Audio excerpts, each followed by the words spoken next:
welcome to this video. Today we're shooting a video about Rocky's build on his overlanding trailer and his Jeep as well.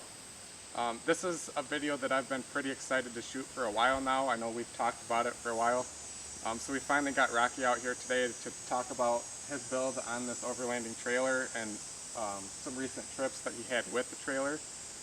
I'm going to hand it over to Rocky now just to kind of go over what we're going to do with the trailer to set it up, and without further ado.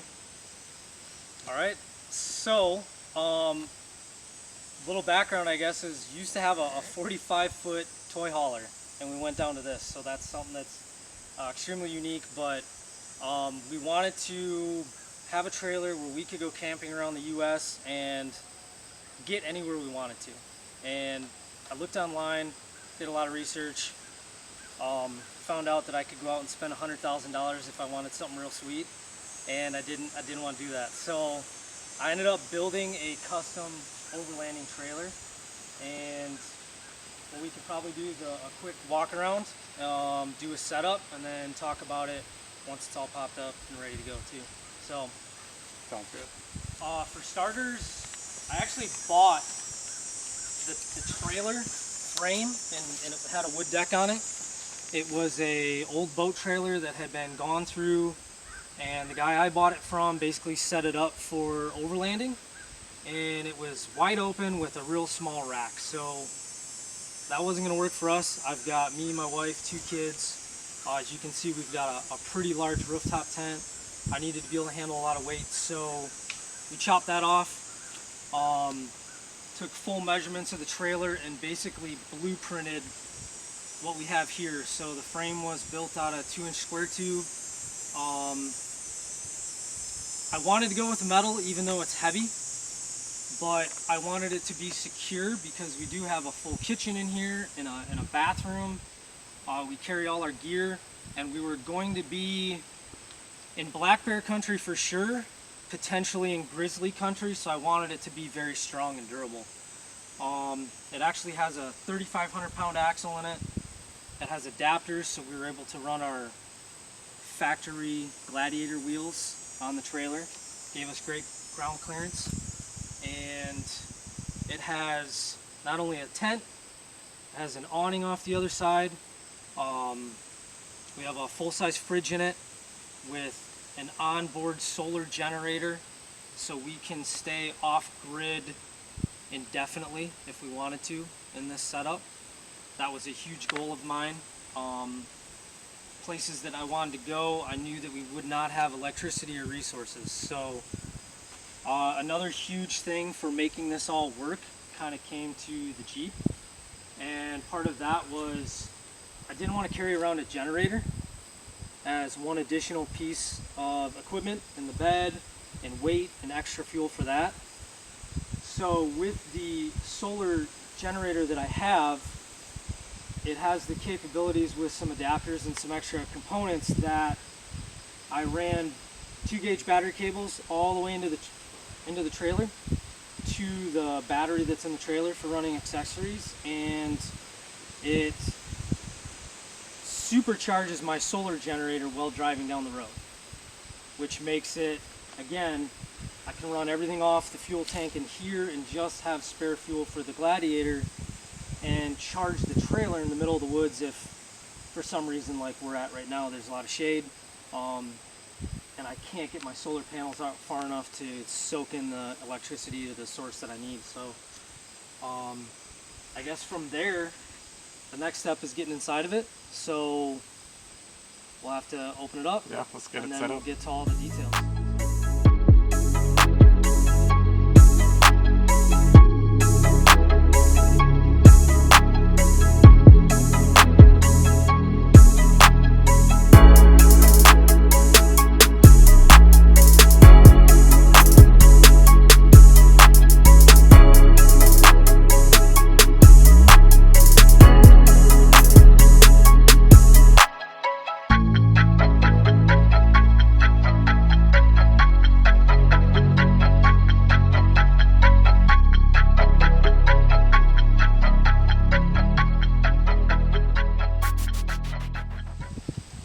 Alright, so the tent and the awning is set up on this trailer. It actually happened way faster than I thought it would. I'm very surprised. It's just a slick setup. So Rocky's going to explain the tent that he's using, the awning, and kind of go over how he accomplished this. So for starters with the tent, you can probably see up here, it's a CVT, Cascadia Vehicles tent.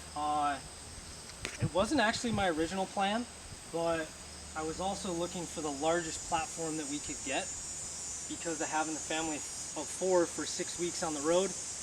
Wanted to have as much sleeping space as possible. My son likes to do cartwheels while he's sleeping, so the more room the better. So it's massive. It's an 8-foot by 8-foot sleeping platform. You can see we have what's called an extended rain fly. So, you know, we didn't run into too much weather out west at all. Maybe a couple rains here or there, but it just allows you to be able to get in and out of the tent without rain coming into the tent while you're unzipping it to get in there. So, insanely high quality. The model is actually the Denali, is what model it is. Very sturdy platform. It's got the telescoping ladders, which are extremely convenient because there's times where we had to level the trailer out and we're quite uneven, but the ladders can always adjust to what you need. I mean, if I can kick one out, you can see there's quite a bit more length. Yeah. That, I mean, it's overkill.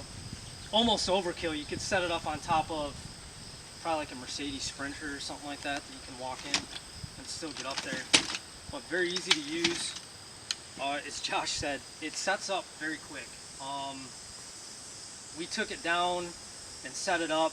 I can't tell you how many times we were on the road for 6 weeks and probably traveled. We stayed maybe 3 nights at one place at the most. So a lot of times we were one day and then we were back on the road in the morning, moving to the next thing. So that's the tent. You got dual entrances. I'll unzip it, and if you want to come poke your head in. It has a 3-inch memory foam mattress. They actually make a sheet for it, I guess, that you can get. But we put some yoga mats down, and it keeps the sleeping bags from sliding around on here, so it is kind of a slick material, but very spacious, tons of ventilation. So even though you're in a tent, it can stay very cool up here with all the windows open. We have 2 of them zip closed, but it's got skylights and the vents are open for that. And it's quite a breeze. The nice thing with the awnings that come off is your traditional tents, you can't keep the windows open because I mean, everything gets soaked inside. So the beautiful thing is you can keep everything open and have the awnings to do it all, cover it. And to move over to the awning for the kitchen side, also by CVT. This is their largest awning that they offer in this style. They actually came out with a brand new style right when we got back from our trip that I'm very interested in putting on here, but it's roughly about 9 feet by 7 feet. Sets up also pretty easy. The tent and the awning have guidelines so you can stake them down in case you're in a little bit heavier wind. But this is awesome to just be out of the sun cooking. Our kitchen's on this side of the trailer, so it makes it very convenient to throw this out when we have the space. The only other thing I'll add on is with the tent, when you buy it, it actually comes with a full annex, so you can enclose the whole bottom side. That does add quite a bit to the time to set it up. I think we set it up 2 times in our 6-week trip. We set it up once when we were up in the Redwoods because we stayed 4 nights, so it was convenient to have the extra space down low. So basically what it does is gives you a full floor on that side, so when you're coming out of the tent, you're still in another tent down below it. You have full standing room, and then this side for the kitchen actually has a full room that is enclosed, so we can enclose the kitchen if we want with a floor. If we were in bad weather, it'd be convenient convenient. I did not put that up at all on our trip. That is an add-on to this. It doesn't come with the awning from CVT. You have to buy that separately. But great products. I'll be honest, we're looking to add something onto the Gladiator, and I will go with the CVT tent. I think it's great product.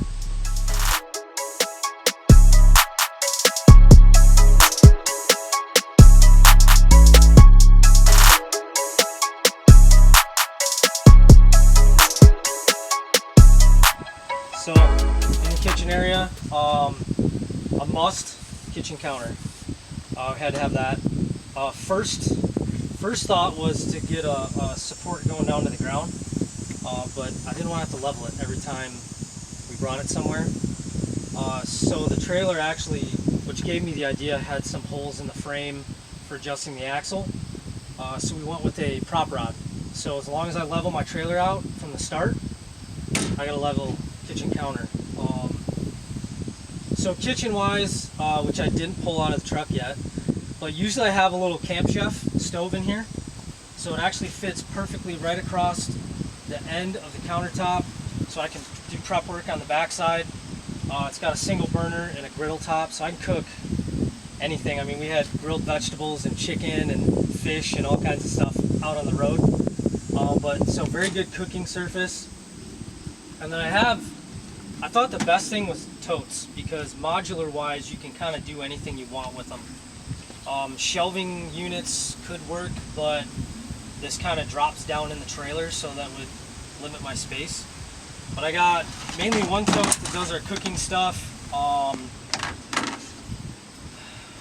Full cook setup. This got utensils, all your cooking materials, all our pots and pans.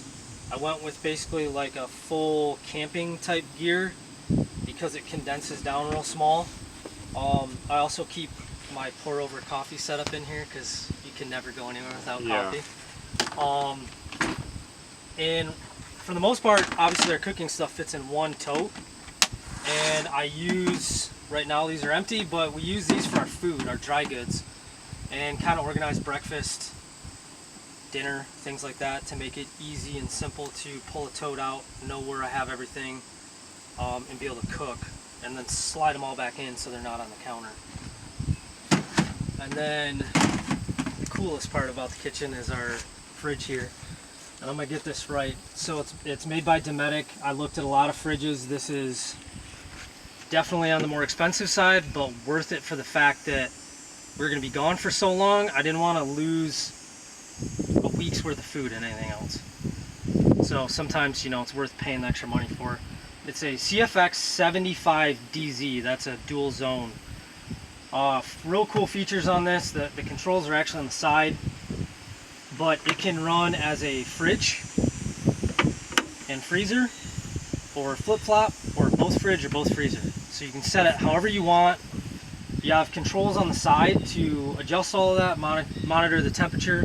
It also has an awesome app on your phone, so I could literally be driving down the road, check my fridge and make sure that it's still running. Not that I was ever worried, but you know, things that I was checking basically on maiden voyage. We had one weekend trip before we hit our big one, so just trying to keep an eye on it. And it's heavy duty tie downs on the side, so it's very stable. It's held down into the trailer. It's not going to tilt or move anywhere. And it runs off of 12 volt auxiliary plug, so you can actually plug it into the cigarette lighter in your car if you wanted to, or run it off of 110, which right now we're running off 110, and that runs to my power unit, which I'll show you next. Anything else about the fridge? It was awesome. I mean, it's huge. You can see this.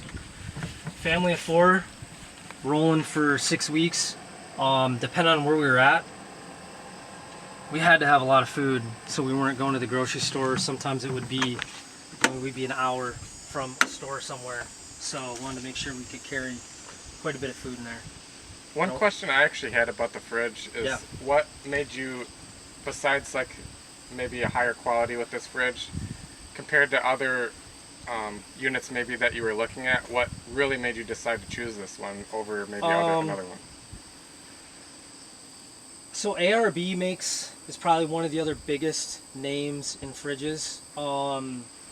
And I don't have anything against them. I know Dometic is basically a brand that if you go in most RVs, high-end RVs, their refrigerators are Dometic. So kind of just a proven company. I mean, ARB is not that they're not proven. I mean, you know, Australia Outback, like, they're an awesome fridge, but that kind of is what led me to this. My fifth wheel had a Dometic fridge in it, and you know, they hold up real well. I had a buddy that could kind of help me out with this one a little bit. You know who you are, I'm not going to say it. But, you know, that obviously persuades you. It's an expensive fridge. You know, I mean, if you're looking at something like this, you're looking at a $1,200–1,300 price mark for this. Like I said, it's worth the money. The options of being able to go 12 volt or run off your AC voltage, which, I mean, you can, off adventures, you can put this in your garage and have an awesome beer fridge just to justify that expense, you know. one more thing.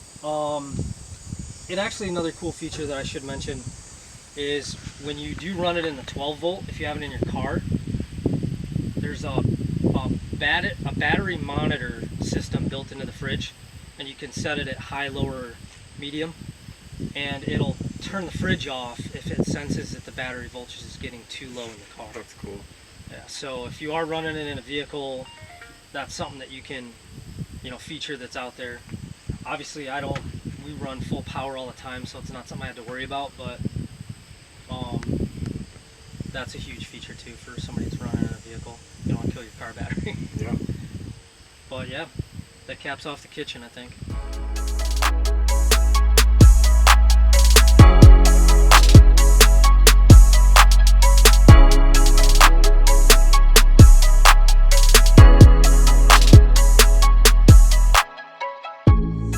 All right, now the brains that basically runs everything, which is kind of a small piece, but again, you know, you get what you pay for. I decided to go with the Goal Zero. Jackery is another huge brand out there for power sources. For a couple feature things, they all are very similar. They have basically a built-in inverter. They have 12 volt. They have USB ports and a pretty nice display screen. You can see right now we're running the fridge. It's obviously not cycling on, but we have the inverter on, so we're pulling 9 watts. It'll bump up somewhere around 50 watts while the fridge cycles on, and it'll actually tell you how many hours you have left on the battery based on the wattage being pulled. So for 100%, I've got 94 hours of battery life if I stay at 9 watts. Obviously the fridge cycles on and off, so it definitely burns it down a lot faster than that. But key features on this is it has a Yeti link, which this is an additional part that you add in. And you know, I talked about my Jeep being a generator. So what that does is adapts this cable to my Optima battery. I wanted gel just because in case for some reason anybody was in here, it's a sealed battery, you don't have to worry about that. Also the deep cycle feature. It's running our vent fan in our toilet in our bathroom, which you'll see, and it also runs all our lighting. So we have interior lights inside of the trailer, and we have lights underneath the trailer, and everything's ran off that 12 volt battery. So this kind of powers our fridge, it charges our GoPros, all our electronics while we're on the road. If we're not at a campsite, we can charge this up with solar panels and maintain a full battery for as long as we would need to just by the sunlight. If for some reason we didn't have sun, that's where this module and the cable comes into effect. We can actually start the vehicle and we can charge it up to about 600 watts while it's driving down the road or while the car's running. So you can let it run for a couple hours, you know, burn minimal fuel in the gas tank for the Gladiator, but really put a lot of juice into the solar power so we can keep running our fridge. And I have extension cords we actually plug in right here. I got a 15-foot extension cord that runs out so I can get the foldable solar panels that we have set up away from the tent. If for some reason we're in shade, I can reach the sun and not have to move the trailer or keep the trailer in the sun or the tent in the sun, because obviously that gets a lot hotter in the tent. Yep. And this is actually a new unit, so got a warranty exchange, and it's got some upgraded stuff. So I'd recommend, if you buy it off the website, because they have the new stuff. Instead of buying it at a store, you might get old stock. That's a good note. Yeah, good note. A couple of those features are the 12-volt plug I was mentioning in the kitchen. The fridge will sense when your voltage is lower. The older model, the voltage would drop and it would sense it on this 12-volt plug, so the fridge would turn off. Now, this one, which I haven't tested it yet because we were on the road, so I wanted to make sure that no food went bad, but I will be testing it. But this is supposed to always basically fool, so no matter how far the battery voltage drops down in the lithium battery, it will keep that plug at 12 volts and keep the fridges on. That's Super good. nice. And the Anderson plug here was upgraded to allow more wattage in from solar panels. So I think it's up to 500 or 550 watts.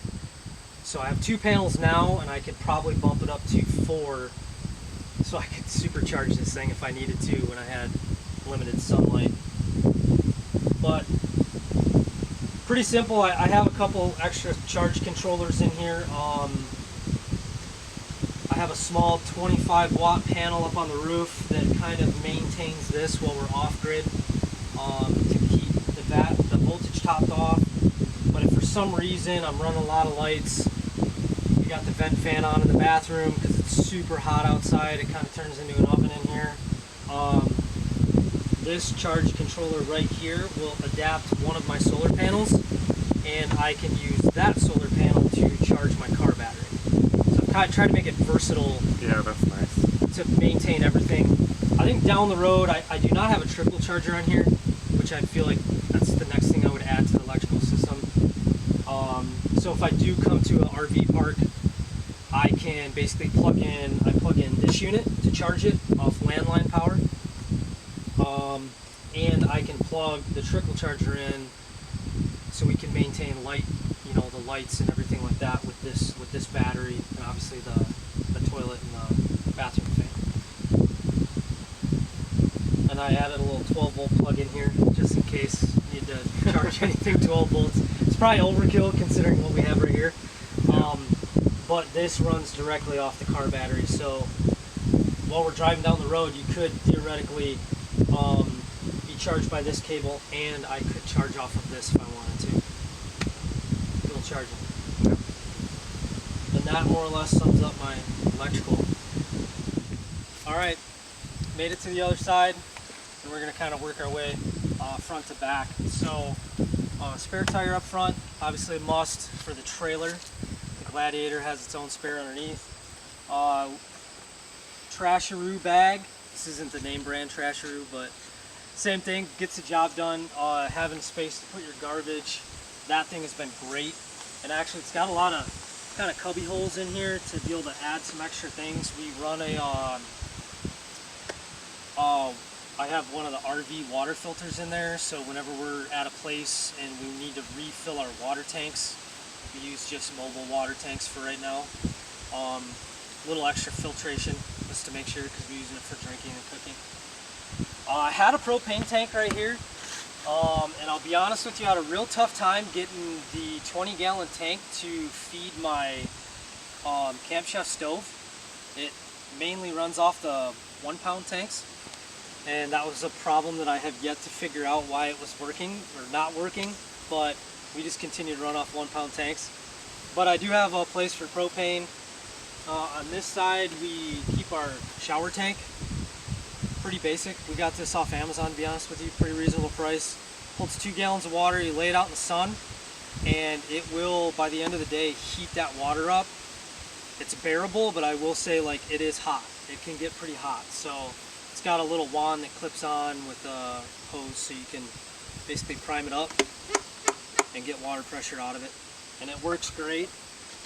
and it kind of serves dual purpose up here. The big water tank we have for drinking water, this will move out, lay out in the sun, and the other water tank actually slips right on top, and then we have a pour spout, so water on tap basically at all times. This is my favorite thing about this trailer. It's probably my wife's too, because she didn't have to go to the bathroom out in the woods. So we have a bathroom on board. Fairly spacious. I mean, you can't be, you know, 6'6" and be hanging out in here. It'd be a little snug, but it's a full composting toilet, and I guess the most I'm going to go in depth on how that functions is you have a solid tank and a liquid tank. So it separates everything, makes it a lot cleaner and easier to deal with. Also, to be honest with you, we use the amenities whenever we were at a campsite. We would not use this unless one of the kids had to come down in the middle of the night. But it lasts for a long time. If you use it sparingly, like I did not have to change the solid tank out in 6 weeks. Obviously we changed the liquid tank. It's a lot smaller, so it fills up quick. But it's pretty spacious. You've got your vent fan that's up here. You can open that up, kick the fan on, because it does get pretty warm up in there. And that, like I said, that runs off our 12-volt battery. The same lighting that lights up the trailer inside will light up the bathroom. And actually I can show you, I did not point those out, but those switches are right on the front of the trailer. I put them outside for the reasoning of I wanted to be able to get to them at all times from either side. And I didn't want multiple switches, try to figure out how to wire things with a three-way 12-volt. I didn't want to deal with that. I wanted it to be pretty simple. And they're actually marine grade switches, so they can get wet and it won't cause any problems. But as you can see, it lights up. You can actually, same thing, get on an app with your phone and change all the colors for all the lighting. I think we got blue lights on underneath, white lights on inside for right now. But very convenient in the middle of nowhere, I can tell you that. Talk about some storage here. This is basically, this whole side of the trailer was designated for gear. Me, my wife, 2 kids, 6 weeks on the road.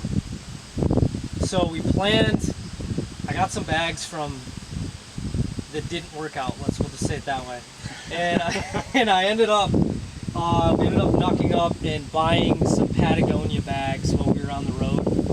And I mean, I can't say it too many times, like, you get what you pay for. The bags are awesome. They're super convenient. And we got a little bit smaller bags than what I originally thought, so we could fit everything here. But this side basically held a couple water tanks, so we had 10 gallons of onboard water at all times, just in case we were out somewhere and needed it.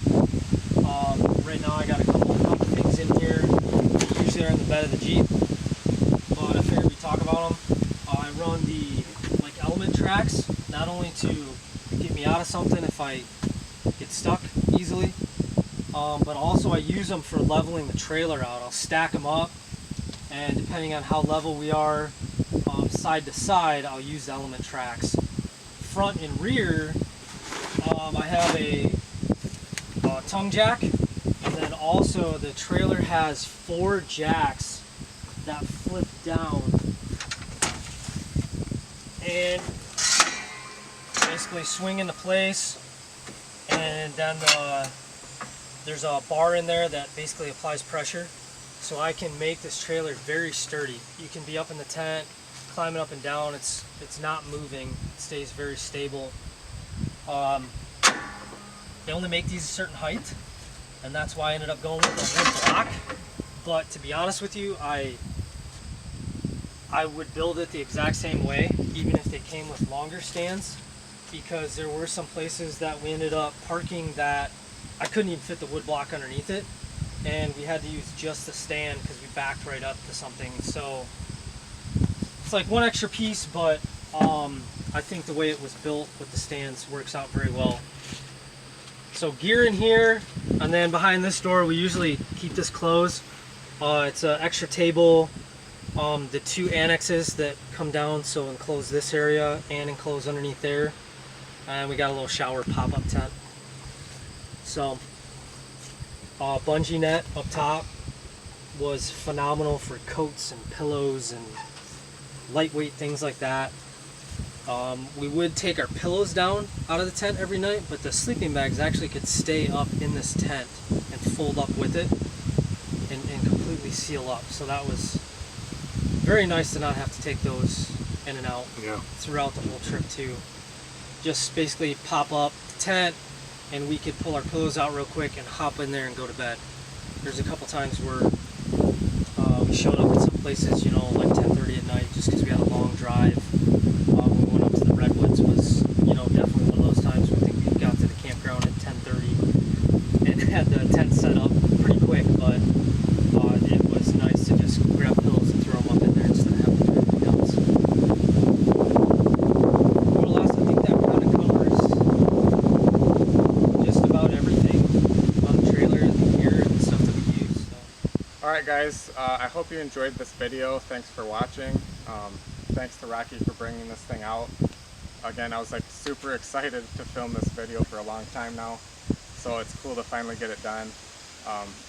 Go ahead and check out Rocky's Facebook page, the MI Off-Road Performance. Maybe he can build you one. Hit me up if people are interested. I'd be more than willing to start building them. Obviously, I only need one, so I don't plan on building another one right now. But if people are interested, absolutely, be something fun to do. And thank you for having me. Oh, of course. Yeah, it's fun bringing it out here and showing. I love talking to people about it. Yep. I mean, I did it for about 6 weeks straight, so. But yeah, it was a lot of fun. Yep. Again, we had a lot of fun making this video. Thanks for watching. Like and subscribe. Comment with maybe any questions you have about this. Thanks for watching.